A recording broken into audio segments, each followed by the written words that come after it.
আমাদের বিচ্ছেদটা ছিল অনাকাঙ্ক্ষিত।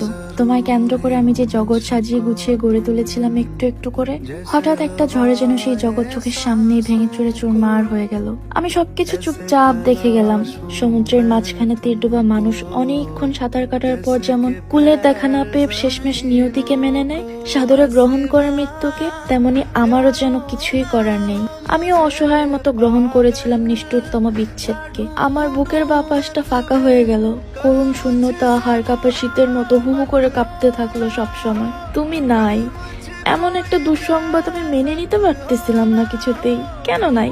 এই শব্দের উত্তর খুঁজতে গিয়ে আমি বারবার শুধু নিজের দোষ ত্রুটি খুঁজেছি। নিজের অজান্তেই অপরাধীর কাঠগড়ায় দাঁড় করিয়েছি নিজেকে বারবার। রায় কোনো পক্ষের দিকেই যায়নি, যা গেছে তা কেবল সময়। অপেক্ষা বেড়েছে আমার। প্রতিদিন প্রতি মুহূর্তে মনে হয়েছে তুমি ফিরবে, তোমার ফেরাটা অনিবার্য। আমি ভাবতাম তোমার অভাব আমায় যেমন